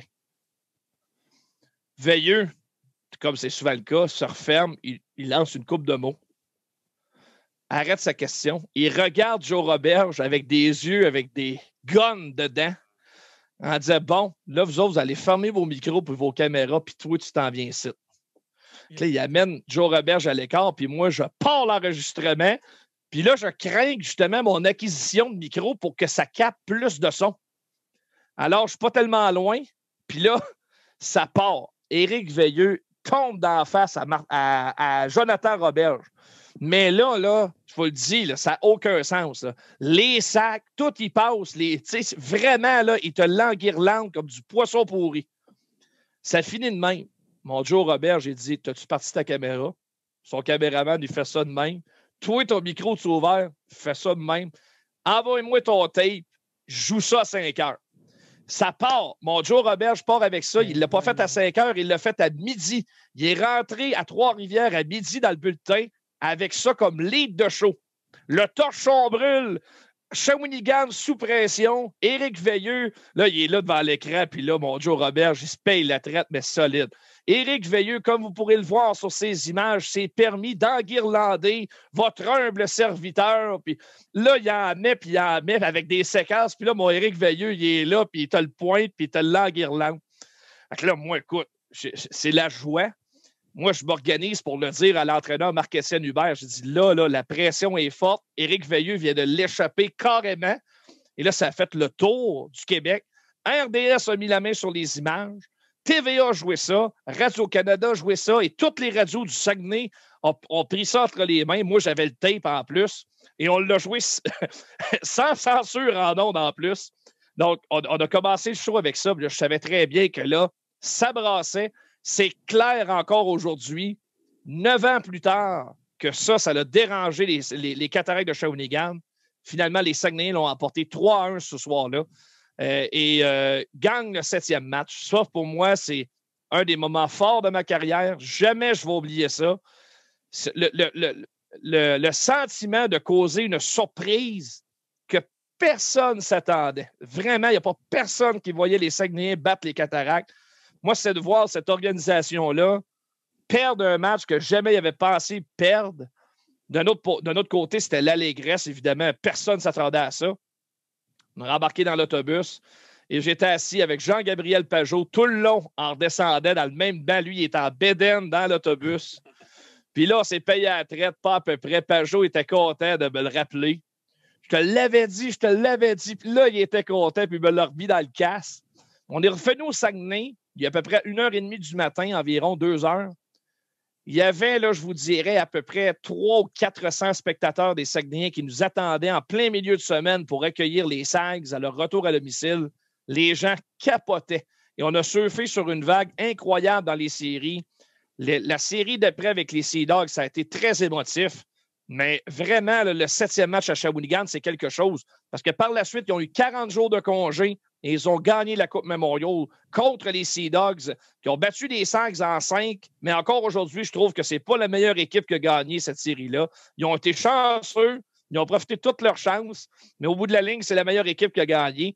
Et en finale, les Cataractes ont pris leur revanche. Ben, en fait, ont réussi à gagner la Coupe Memorial pour sauver les meubles.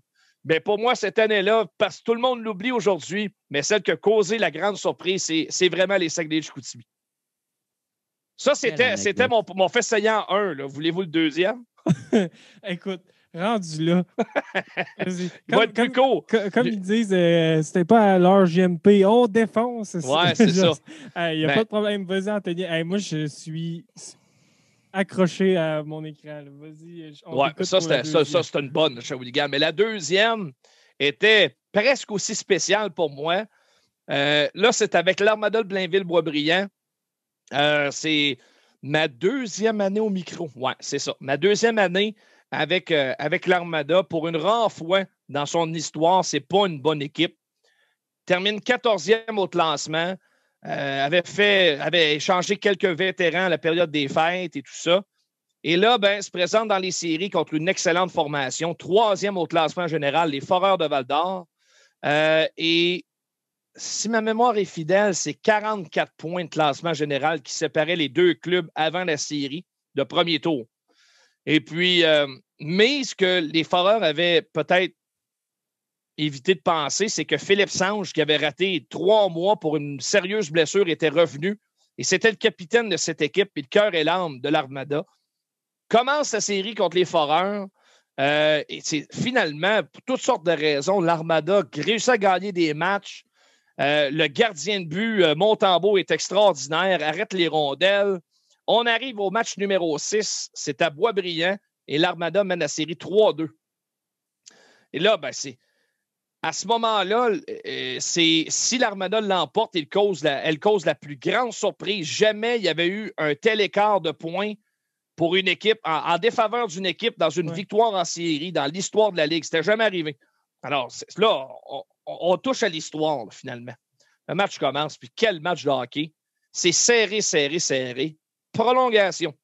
Le match, c'est un dimanche après-midi, et je dois rentrer à TVA Sport en soirée pour mon travail. Mais là, finalement, je me doute bien, c'est un gros match, ça va en prolongation, je risque de rentrer en retard. Et comme il fallait s'y attendre, ça sera en prolongation. Donc, je texte mon boss, je vais rentrer en retard. Là. Je ne peux pas partir. Là. Puis ça, là, t'es en prolongation. Alors, ça commence. Première prolongation. Je suis tout seul au micro. Deuxième prolongation finie. Pas de résultat. Là, encore un texto à mon boss. Là, je vais être vraiment en retard. On en arrive en 3e période de prolongation. Et finalement, le petit Philippe Sange, 5 pieds, 5 pouces, marque le but. Un tir parfait dans le haut du filet. Vous pourrez aller voir là, sur YouTube. Il est là, le but. C'est moi qui décris le but en question. Un tir parfait, bar down, victoire de l'Armada, la plus grande surprise de l'histoire de la Ligue. Et ça s'est fait en 3e période de surtemps. C'est probablement le plus gros but de l'histoire de l'équipe parce qu'à partir de ce moment-là, les jeunes qui étaient avec l'Armada ont grandi d'1 pouce écart. Et l'année suivante, revire la situation. Et on se rend jusqu'en finale de la Coupe du Président. L'autre année, même chose, une autre finale de la Coupe du Président. Ils sont juste passés à ça de gagner la Coupe. Mais les 2 années suivantes, grâce à ce but de Philippe Sange, ça a un effet enclencheur pour le reste des choses. Alors, pour moi, ça, c'est le plus gros but que j'ai décrit, le but de Philippe Sange. Caroline. Allez voir ça sur YouTube, ce grand moment-là. Oui. Ça vaut la peine. C'est assez facile à trouver. Le but de Philippe Sange contre les Foreurs de Val-d'Or, ça, c'est en 2016-2017, je crois. Ouais, je pense que oui.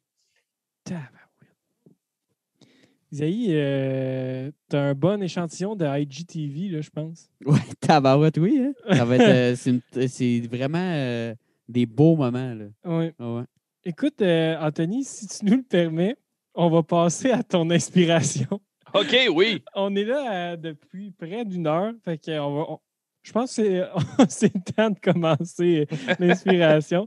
Écoute, tu viens de nous parler aujourd'hui de Denis Casavant, qui est quelqu'un que je me rappelle pas de ne pas avoir vu à la télévision, là, qui a probablement commencé sa carrière avant que je commence à regarder le sport. Veux-tu nous expliquer un peu pourquoi c'est lui que tu as choisi de nous parler aujourd'hui? Bien, une des choses qui m'a toujours fasciné dans le cas de Denis Casavant, c'était que peu importe sur quelle affectation tu l'envoies, il fait le travail puis il est bon. Moi, c'est beau le hockey, j'adore le hockey, puis j'ai presque 800 matchs à mon actif, comme je vous ai dit tantôt, mais j'ai toujours convoité autre chose aussi. J'aimerais décrire du baseball, j'aimerais décrire du football. J'ai déjà décrit un gala de boxe, j'ai trippé. Je serais pleinement capable de faire autre chose et j'espère un jour avoir l'opportunité de faire autre chose aussi. Et moi, c'est ce qui m'a toujours fasciné dans le cas de Denis Casavant, car lui, on lui donne des opportunités et partout où il pense, il fait le travail. Pour moi, c'est la voix du baseball. C'est pour moi le meilleur descripteur de baseball que j'ai entendu en français. Ça n'a rien enlevé à tous les autres. Pour moi, Denis Casavant, c'est une coche au-dessus. Il est aussi bon au football qu'il peut l'être au hockey aussi. Alors, c'est pour ça que c'est mon inspiration. Puis c'est une bonne personne en plus. J'ai eu la chance de travailler avec lui un peu. Et Denis Casavant, pour moi, un mentor, c'est un gars qui est très discret, qui a une personnalité vraiment qui passe un peu sous le radar, mais qui mériterait davantage de reconnaissance. Mais je pense que c'est lui qui ne court pas après ça non plus. Il préfère rester dans l'ombre. C'est sa personnalité, puis on doit respecter ça. Mais Denis Casavant n'est pas sur les réseaux sociaux. On veut rentrer en contact avec lui. Il faut chercher le moyen parce que les réseaux sociaux, il n'est pas là-dessus. Et ça, c'est rendu très, très rare de nos jours. Maintenant, moi, les réseaux sociaux dans ma carrière, ça fait partie de ma vie. Je ne me verrais pas ne pas être sur les réseaux sociaux parce que c'est ma génération. Mais pour quelqu'un de l'âge de Denis qui n'est pas tellement vieux, mais lui, il n'a jamais senti le besoin d'aller sur les réseaux sociaux ou quoi que ce soit. Lui, il ouvre le micro puis il fait le travail. Donc, moi, je n'ai que du respect pour ce monsieur-là. C'est un excellent descripteur. Mais si je deviens un jour 1 centime de ce qu'est Denis Casavant, je vais avoir réussi dans la vie. C'est le fun parce que c'est ça, tu sais, moi, je me rappelle, mettons, l'image là, que j'ai de Denis Casavant, c'est avec Roger Brulotte à RDS au baseball.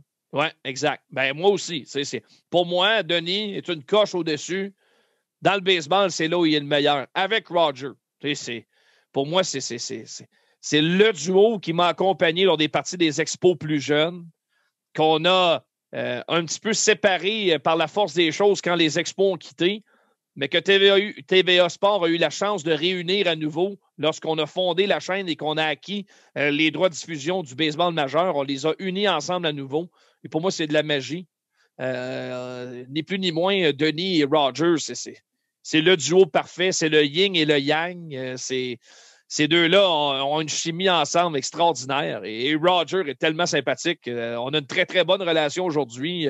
Je suis content de l'avoir dans ma vie, Roger Brulotte. C'est aussi quelqu'un qui a une personnalité qui ressemble peut-être un petit peu plus à la mienne. Je me sens quand même confortable en la présence de Roger. C'est un gars qui m'a prodigué plusieurs conseils.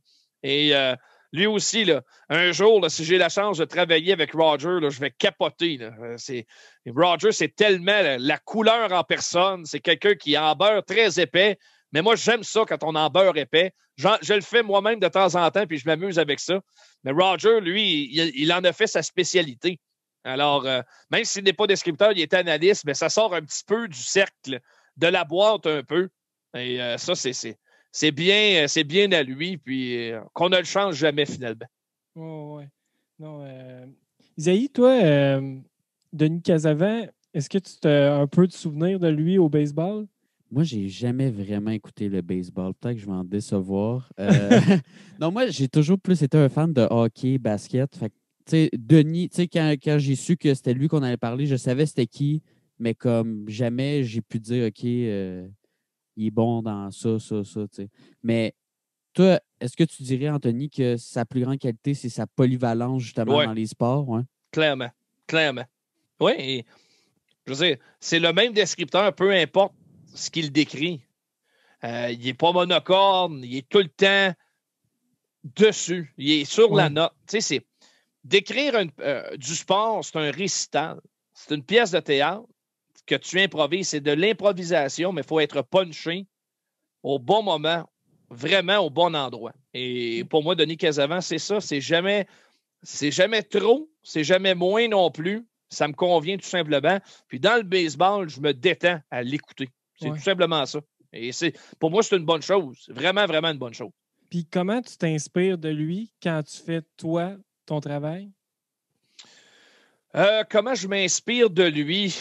Qu'est-ce que tu essaies d'aller chercher de lui quand tu fais ton travail? Tu comprends ce que je veux dire? Oui, je comprends un petit peu ce que tu veux dire. On est surtout bien, bien différents dans notre description. Pour moi, c'est important que les faits soient exacts le plus possible. Ouais. Et je pense que lui, c'est l'exemple même du professionnalisme. J'essaie d'être professionnel le plus possible dans mon travail. Alors, ça, c'est peut-être ce que je retire le plus de Denis, c'est que c'est un pro. Et tout le monde va dire « Denis Casavant, ça, c'est tout un pro. » Mais si un jour, on dit la même chose de moi, ben écoute, ça va être le meilleur compliment médiatique qu'on va pouvoir me donner. Que Marcotte, lui, il est à sa coche. Là. Lui, c'est un pro. Ben, moi, c'est ça. J'essaie de calquer un peu la recette de Denis Casavant. Oui, parce que pour les gens qui suivent le sport de façon pour le fun ou moins sérieux, de ne pas avoir les faits exacts, on s'en rend pas compte. Mais pour des gens, mettons, comme Isaïe, qui suit le basket à fond, moi, je suis, mettons, le tennis vraiment à fond, le hockey aussi, le football de plus en plus. Mais quand je vois des gens, mettons, à la télévision qui amènent des faits puis qui argumentent leurs points avec des faits qui ne sont pas tout à fait vrais ou qui sont erronés, il n'y a rien qui est plus fâchant, on dirait, de voir Oui, je comprends ce que tu veux dire. De Denis Casavant, ça arrivera. En tout cas, sortez-moi un extrait que c'est arrivé parce que j'ai de la misère à voir comment ça peut. Ça peut arriver à tout le monde, mais c'est vraiment pas son genre. Non, puis certains vont dire ouais, mais il est beige un peu. C'est pas le gars qui a le plus de couleurs, mais moi, ça me plaît. Dans le métier qu'on fait, c'est impossible de plaire à tout le monde. C'est comme aller voir un humoriste. Il y a des styles qui plaisent à moins de gens. Quelqu'un qui est vulgaire, ça va peut-être me plaire, mais ça te plaira pas à Isaïe. Puis toi, Anthony, c'est peut-être l'absurde qui va te plaire plus que d'autres. Moi, l'absurde, je suis pas capable. Mais ça, je veux dire, la description des matchs, c'est la même chose. Pour moi, c'est la même chose. Si au moins tu vas réunir, tu vas aller chercher la majorité, tant mieux. Mais c'est sûr qu'il y en a qui t'aimeront pas. Et ça, faut que tu sois capable de vivre avec ça. Est-ce que tu étais déçu que ce ne soit pas lui qui prenne les matchs à TVA Sport du Canadien samedi soir? Pas du tout, parce que moi, Félix Séguin, c'est un ami. Donc, moi, j'étais très, très content pour Félix. C'est tellement un gentleman. Les gens n'ont aucune idée. Je lis des critiques envers Félix, puis vous ne m'entendrez jamais critiquer Félix Séguin. C'est tellement un bon Jack. C'est la bonté sur deux pattes. C'est pas quelqu'un qui se prend pour un autre. Il a mérité ses galons pour se retrouver là. Il est parti dans le hockey junior. C'est un gars de l'Estrie qui est parti travailler en Abitibi, au bout du monde ou presque. Puis il a travaillé avec les Foreurs de Val-d'Or. Il a décrit des matchs. Il s'est retrouvé à RDS. Il a commencé au pied de l'échelle, un peu comme je l'ai fait à TVA. Il a monté des échelons, puis il est devenu descripteur. Il l'a mérité. Maintenant, que ça vous plaise ou non, il mérite sa place là. C'est pas moi qui va dire le contraire. Anthony, c'est qui tes idoles comme athlète? Parce que là, tu nous as parlé de Denis Casavant, mais c'est qui tu as parlé de Joe Sakic? Oui, Joe Sakic, c'est mon idéal. Ça, c'est vraiment au top du top. C'est Joe Sakic. Il n'y a même pas de débat. Par la suite, Vladimir Guerrero, pour moi, m'a marqué comme joueur de baseball à Montréal. C'est quel privilège d'avoir vu de mon vivant Vladimir Guerrero à l'œuvre. C'était de la poésie. C'était un must-see à chaque fois qu'on se présentait à la plaque. Même s'il n'y avait pas de club, même si on était juste 4000 dans le stade olympique, les présences au bâton de Vladimir Guerrero, les 4000 personnes étaient assises sur leur siège. Personne partout au kiosque à hot dog. Il fallait qu'ils soient assis à leur siège pour regarder Vlad. C'était extraordinaire. Quel frappeur. Pour emprunter le vocabulaire de Serge Touchette, là, moi, ça c'est tellement l'expression parfaite. Lui, là, tu garoches tes clés de char, va trouver les moyens de les frapper l'autre bord. Mais lui, il pourrait frapper des balles au sol puis frapper des coups sûrs avec ça.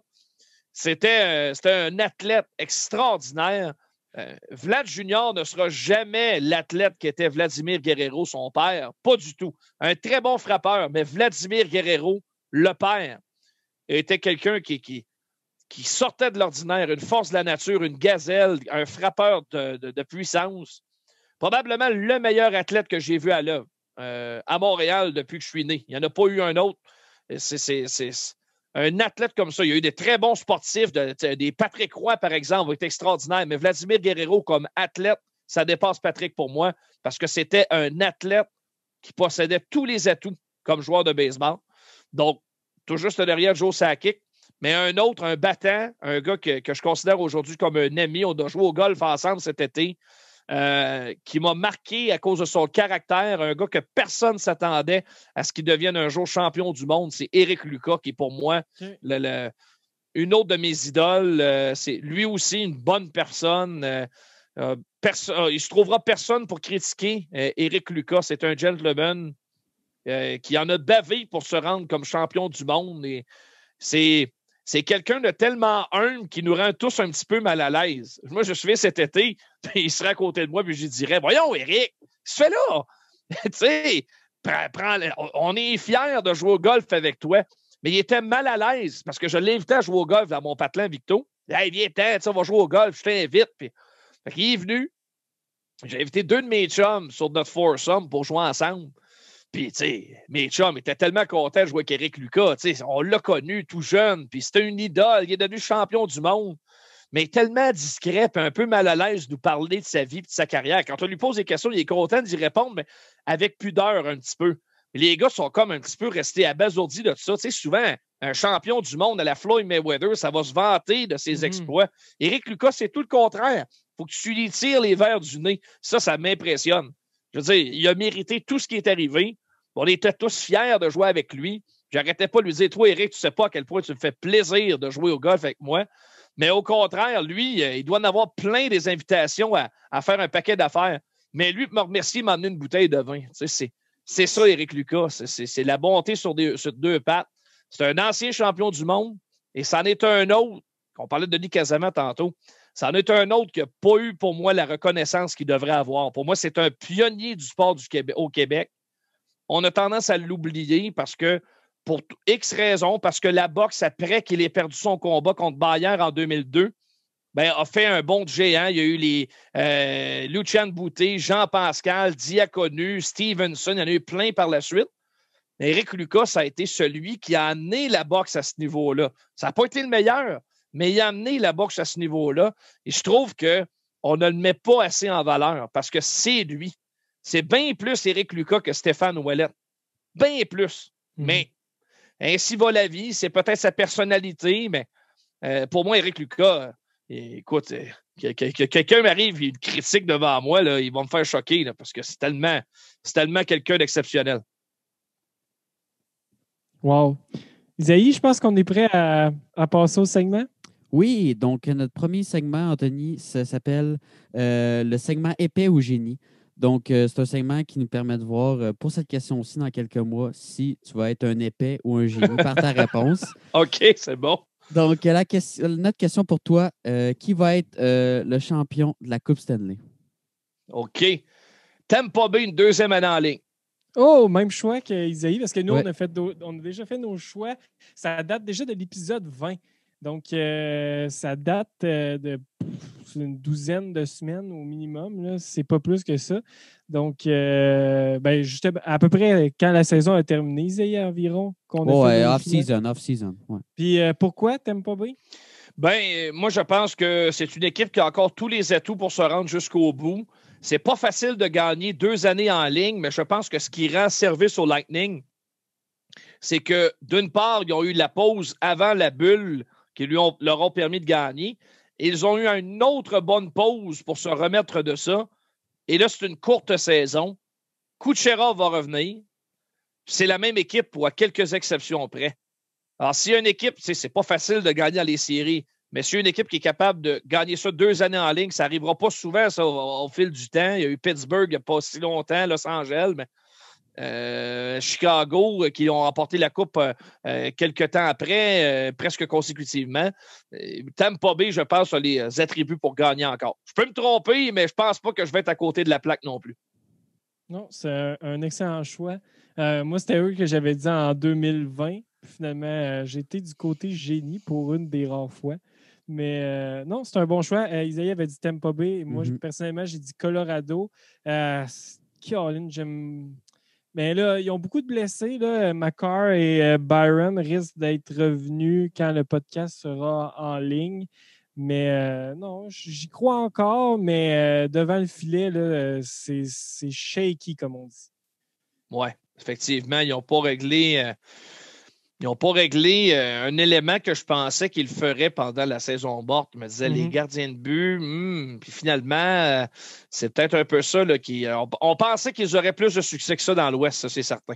Oui.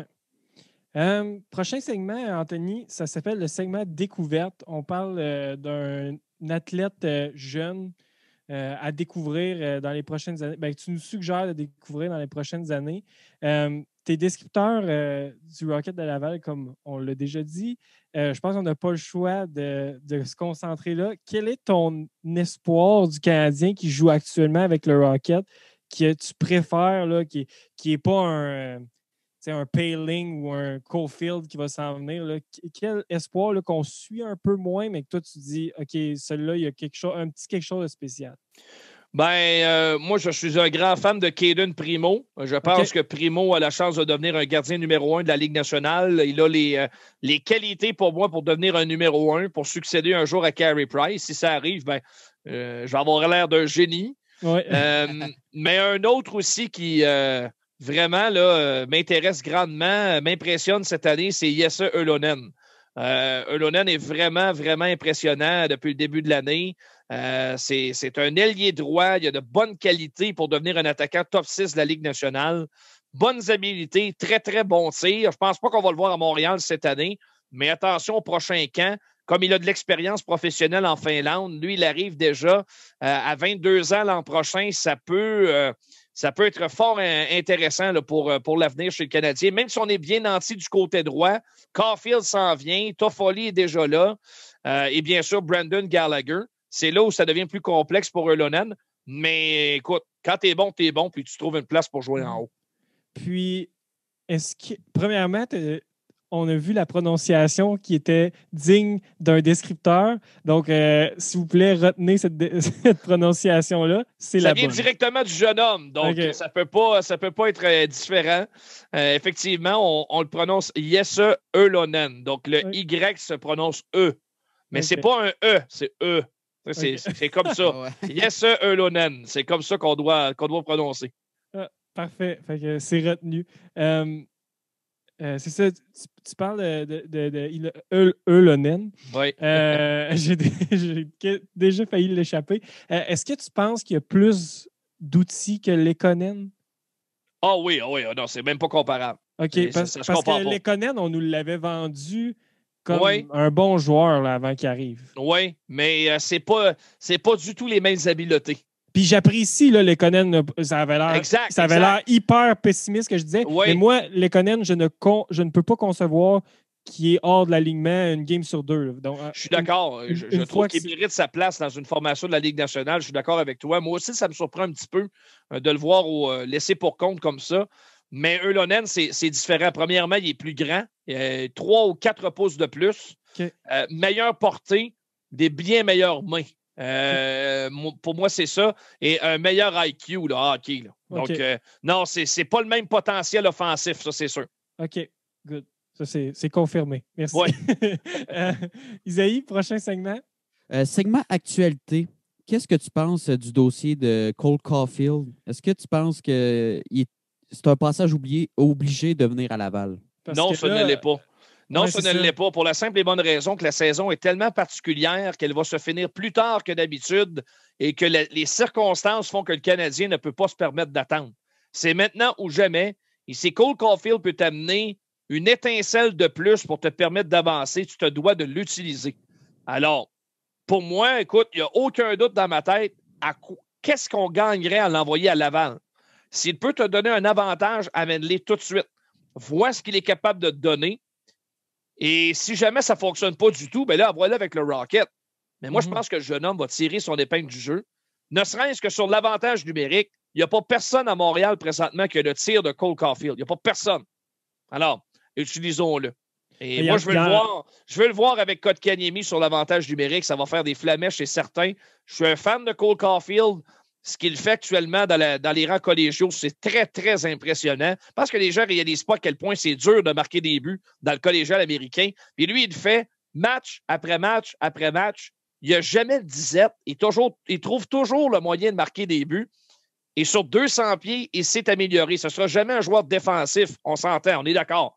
Mais offensivement, c'est une menace à chacune de ses présences. Il tire au but, c'est exceptionnel. Quel tir! Donc, habituellement, la saison est presque finie quand les jeunes sortent des rangs collégiaux. Il reste très peu de temps. Donc là, il reste ça va finir plus tard. Là. Donc, on a un peu plus de temps pour travailler avec Caulfield. C'est pour ça que les circonstances vont faire en sorte qu'on va l'amener direct, je pense. Moi, c'est ce que je ferais. C'est pas dans la tête de Marc Bergevin ou de Dominique Ducharme. mais amène le kid. Amène le kid, vois ce qu'il est capable de te donner. Tu sais, tu dis, il n'y a pas beaucoup de gens, il n'y a pas beaucoup de joueurs au sein du Canadien qui sont lancés. Il y a combien de joueurs qui sont lancés dans la Ligue tout court? C'est ça. C'est une bonne question. Puis c'est difficile. C'est ça qui est plate dans un sens avec Caulfield, c'est que les 2 fois qu'il a été mis sur la scène, vraiment la grosse scène, c'est au championnat du monde junior. Puis ça s'est. Tu sais, je veux dire, il a quand même fini avec 1 point par match à l'édition de cette année, mais ça n'a pas été ses meilleurs faits saillants. Puis là, on se dit, okay, la plupart des gens vont se dire, OK, la NCAA, c'est semblable à la Ligue junior majeure du Québec. Non, ça n'a aucun rapport. Puis en ce moment, il est rendu à 25 buts en 28 matchs là, au jour qu'on enregistre. Ça n'a pas de bon sens. Ah oui, c'est vraiment impressionnant. Tu sais, j'ai tout regardé les matchs de Caulfield au Mondial Junior. Il était le 2e ailier droit de l'équipe. On a préféré utiliser Alex Turcotte avec Arthur Kaliev. Kaliev est aussi un tireur qui est pas mal plus unidimensionnel pour moi que peut l'être Caulfield. Donc, on avait besoin d'un trio peut-être un petit peu plus stable sur la 2e unité. Pour moi, il n'a pas mal joué Caulfield. Il a juste moins profité de ses chances offensives. Ça a été un drôle de tournoi parce qu'il y a eu très, très peu d'unités spéciales. On a vu très peu le jeu de puissance des Américains dans le tournoi. Donc, tu sais, c'est bien beau. Hein? Caulfield l'a pas vu à powerplay. Effectivement, il n'y en a pas eu d'avantage numérique. Puis on le mettait au centre comme ce qui était, selon moi, la place de Kaliev. Au lieu d'utiliser Caulfield comme la place d'Ovechkin. Top mettons, circle, c'est ce que tu veux dire. Exact. Ouais. C'est vrai, on l'utilisait vraiment pas loin des oreilles, si on veut. Là. C'était effectivement, c'est Kaliev qui avait cette position-là de tireur, de franc marqueur. Ben ça, c'est la décision du coaching des Américains. On ne peut pas leur en vouloir vraiment. Ils ont gagné la médaille d'or. Exact. Donc, ça a marché. Ça a marché pour eux. Good. Dernière question, Anthony. C'est notre segment questions controversées. Je ne sais pas, peut-être que l'idée sera claire dans ta tête, mais qu'est-ce que tu préfères? Est-ce que c'est de décrire à la radio ou à la télévision? Je peux pas vraiment répondre à ça parce que j'ai jamais eu l'occasion de le faire à la télé encore. Okay. Je sais que c'est moins complexe de le faire à la radio pour X raisons. Premièrement, pas de pommade à mettre au visage. Tu bloques tes choses, tu fais ton match. Tu n'as pas de paraître à y avoir nécessairement. Tu fais tes affaires. C'est sûr que c'est plus simple. Le médium de la radio est plus simple que celui de la télévision. Sauf que la télé t'apporte une portée qui n'a pas son pareil, je pense. La télévision, pour le monde, ça frappe l'imaginaire plus que la radio. Ça, on s'entend. Le prestige de travailler à la télévision, c'est supérieur, à mon avis aussi. Oui. Mais ça ne veut pas dire un ne va pas sans l'autre. Mais je trouve qu'à la radio... Je suis confortable à la radio, c'est sûr. Mais je trouve qu'à la radio, le rôle du descripteur est vraiment plus important parce que dernièrement, j'ai écouté le match du Canadien contre les Jets, le match qu'ils ont gagné 7-1. J'ai écouté la première période à la radio. Puis, je me rappelle, on était en voiture, ma copine et moi, puis on se disait hey, c'est tellement stressant écouter un match à la radio comparé à la télévision. Mais est-ce que tu aimes avoir ce plus grand rôle-là? Oui, d'une part, tu as raison. Tu as un impact direct sur l'émotion des gens aussi. Tu peux plus te cacher à la radio que tu peux le faire à la télé parce que les gens ont les yeux pour voir. À la radio, si tu te trompes de joueur, qui va le savoir? Personne. Oui, c'est ça. T'sais. D'une part, ça, c'est un avantage. Je pense que la description, si j'avais à me retrouver à la télé, ben, je m'ajusterais peut-être un petit peu plus sans avoir à décrire exactement tout ce que je vois. Mm-hmm. Je pourrais diminuer un petit peu mon rythme de description. À la radio, j'aime me laisser aller puis décrire à outrance. Si je me retrouvais à la télé, ben, ce serait un peu différent et peut-être que là, on critiquerait mon travail en disant, ben là, il en dit ben trop, on voit.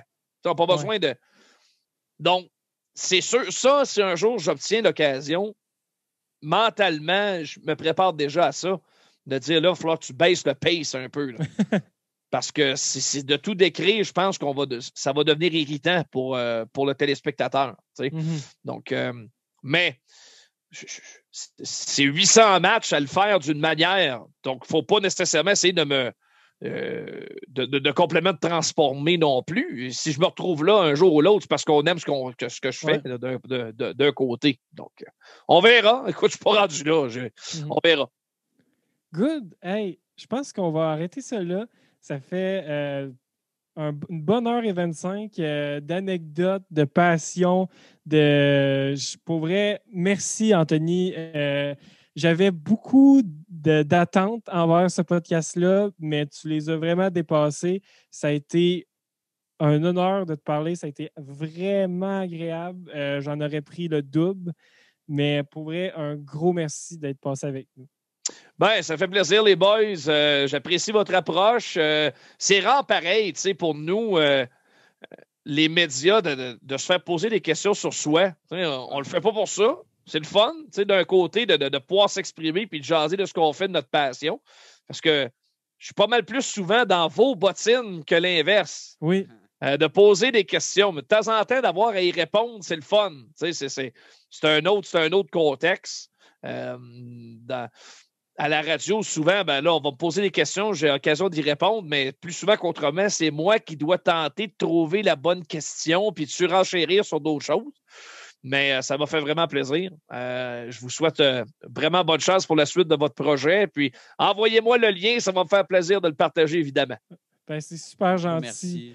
Good. Donc, avant de terminer, on remercie Drummond Music, Isaïe.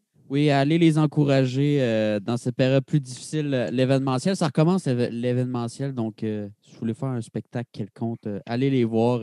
Ils sont super smart. Yes.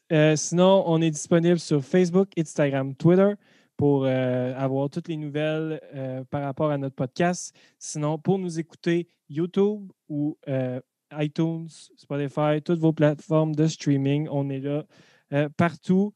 Sinon, Isaïe, je pense que ça a été un podcast exceptionnel. J'ai de la misère à reprendre mes mots. Je trouve que ça a été super agréable. Ça a été un angle qu'on a rarement abordé ici à Inspiration, mais non, je suis super content de ce que ça va donner. J'espère que vous avez apprécié parce que nous, on a beaucoup apprécié le faire. Donc, en mon nom et le nom d'Isaïe et toute l'équipe d'Inspiration, on vous dit à dans 2 semaines pour un autre concept d'Inspiration. Un gros merci, Anthony, et on espère le retour des Nordiques pour t'entendre l'annoncer. On verra. Je le souhaite surtout d'abord aux gens de Québec. C'est eux qui le méritent pas mal plus.